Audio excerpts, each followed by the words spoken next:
Charlie is not the only one who's been threatened or was threatened to cut ties with you or not platform you.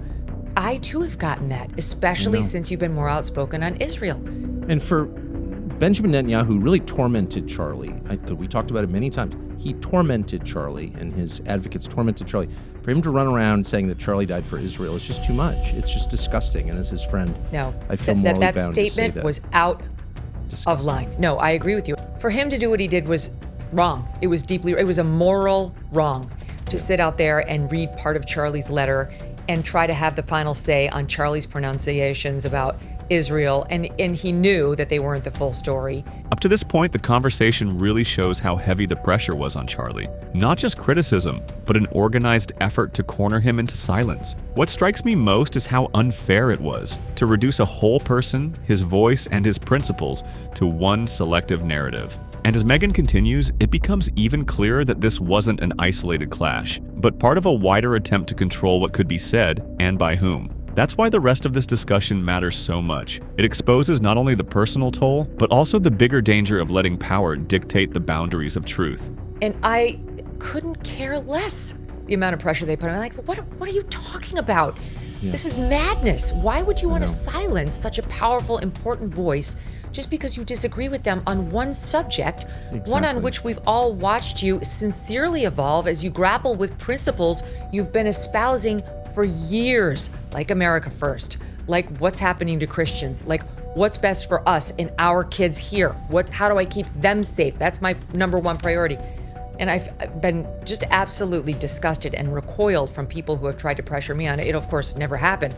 But I know from speaking to Charlie, he felt it too. You've heard it from Charlie, that he felt, and there is a layer here of nefarious pressure to have certain narratives go only one way. Yes. That must be called out and must be fought.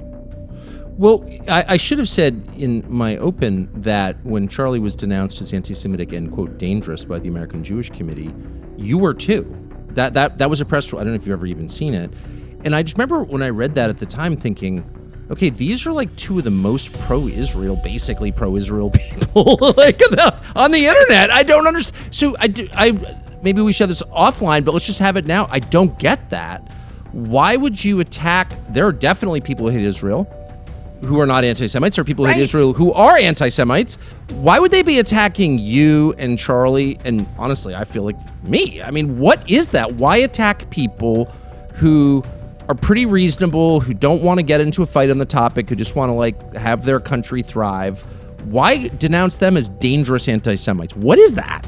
I had said on Piers Morgan that Israel was losing the PR war, that they had lost the Democrats and the independents and were starting to lose the Republican Party in America, and it was time to wrap it up, which was a quote from Donald Trump, who had said it a year earlier when he was still a candidate. And then at Turning Point at the Student Action Summit with Charlie, we talked all about Epstein in my appearance there. It was all about Pam Bondi, frankly. Right. And we talked about whether he might possibly be an asset for someone, and I said he might be. And Israel, would make sense to me. Didn't know, but that's one of the things we should consider and look at. And that will conclude the list of things I said about Israel. That after 2 years of going on the air and defending them every week, turned some weird crowd into, she's an anti-Semite. So F these people, because it's a lie. It was even more of a lie about Charlie, who had said even less than me. He had said nothing. Like absolutely nothing.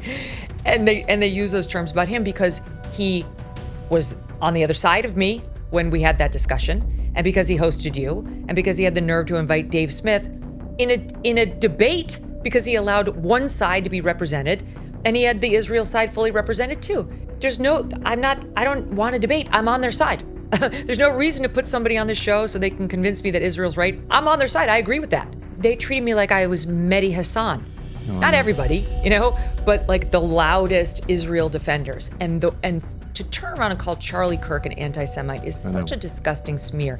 And you're right, he's young. He was young and wasn't used to being attacked like that by people who supported him and people whose donations are actually really important to the ongoing existence of his organization. And it took a lot for him to say no to them. And it took a lot for him to be honest about the fact that his opinions had evolved And let's face it, Charlie was like an unofficial spokesperson for the youth of America, in particular conservative youth. And I don't know if people have checked, but they no longer support Israel. And everybody under 30 is against Israel. Charlie was 31. I know you want your hostages back, but this cannot go on until you have every hostage back. It's just not going to, you're going to lose every friend you have. And that's what he was saying, because that's what he was hearing from his constituency. And so what he did to them was brave and noble to the donors who were very, very pro-Israel. It was brave and it was noble. He did not deserve to be smeared over it.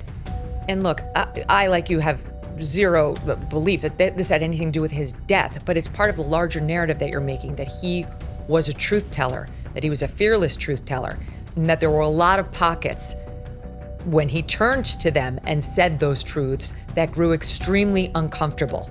In this video, Megyn Kelly, together with Tucker Carlson, confront not only the controversy surrounding Charlie, but also the larger forces trying to rewrite his story. What struck me most is how clear it becomes that the pressure wasn't just on him.